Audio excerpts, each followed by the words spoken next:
Halo teman-teman, Assalamualaikum warahmatullahi wabarakatuh. Saya Resi Rahmawati, mahasiswa Prodi S1 PGSD Universitas Pendidikan Indonesia Kampus Semarang. Dan dalam video ini, saya akan mengajak kamu untuk menjawab lebih dalam terhadap proses pembelajaran.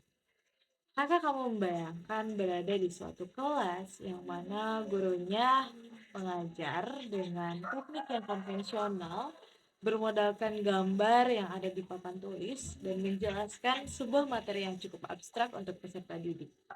Dan saat itu peserta didik merespon dengan keadaan yang dimotivasi, ada yang melamun, ada yang menguap, ada juga yang mencoret-coret di buku dan tidak memperhatikan guru tersebut. Nah, ternyata kejadian ini adalah kejadian yang sangat lazim terjadi di kelas ketika proses pengajaran berlangsung, khususnya dalam pengenalan suatu konsep atau materi yang abstrak. Dan melalui video ini saya akan mengajak kamu untuk melihat bagaimana sebetulnya kita harus menyelesaikan permasalahan tersebut dengan cara yang sepragmatis mungkin. Salah satu tantangan utama dalam pembelajaran IPA khususnya di sekolah dasar adalah ketika siswa dihadapkan pada konsep-konsep abstrak. Sistem pencernaan manusia misalnya melibatkan organ dalam dan juga proses kimiawi yang tidak bisa diamati secara langsung oleh peserta didik. Penelitian Tarigal 2017 menunjukkan bahwa siswa mengalami hambatan dalam memahami materi seperti ini. Sejalan dengan itu, Nancy 2024 juga menekankan pentingnya penggunaan media visual dan digital untuk menjembatani kesenjangan pemahaman.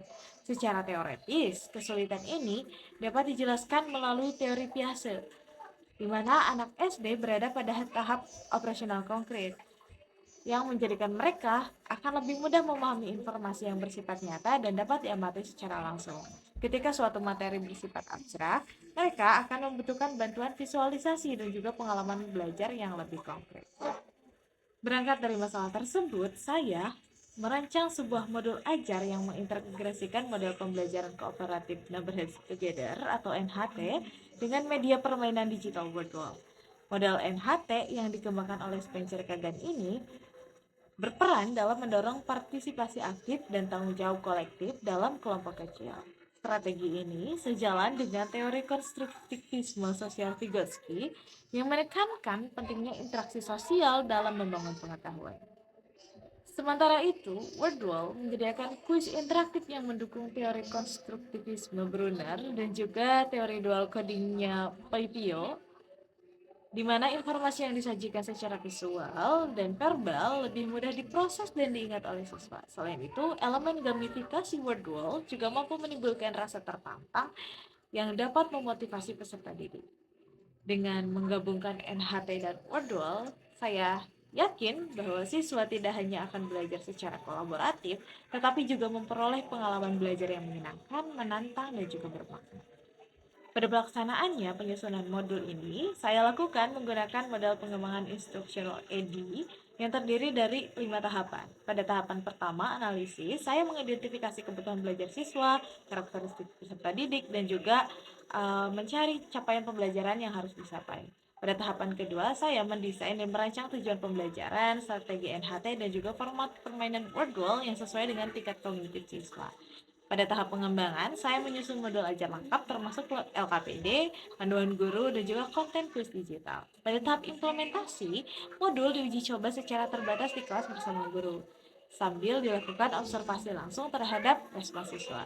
Pada tahap terakhir, evaluasi dilakukan secara formatif dan juga sumatif melalui wawancara, analisis hasil belajar, dan juga dokumentasi pada proses pembelajaran.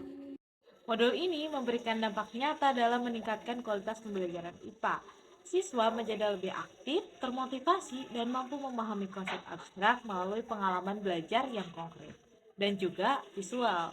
Guru juga terbantu karena modul ini bersifat praktis dan juga interaktif. Pendekatan ini memperkuat keterampilan kolaborasi, literasi digital, dan pemahaman konseptual siswa, sekaligus memperkaya strategi pembelajaran di kelas. Tentu saja akan ada kelebihan dan kekurangan pada suatu produk inovasi. Di antaranya, kelebihannya adalah untuk mendukung pembelajaran aktif dan kolaboratif, mempermudah pemahaman konsep abstrak, dan juga meningkatkan motivasi dan keterampilan digital peserta didik. Namun, di samping itu terdapat juga kekurangannya. Di antaranya dari perspektif PPACK, guru perlu memiliki kompetensi dalam mengintegrasikan teknologi. Ketergantungan pada perangkat dan koneksi internet juga bisa menjadi kendala di sekolah dengan sumber daya terbatas. Selain itu, pelaksanaan pembelajaran berbasis diskusi dan juga permainan digital ini cukup membutuhkan manajemen waktu yang baik agar tidak mengganggu alokasi waktu belajar. Itu dia teman-teman yang bisa kita bahas pada hari ini. Saya Resi Ramawati, sampai jumpa di kesempatan berikutnya. Terima kasih.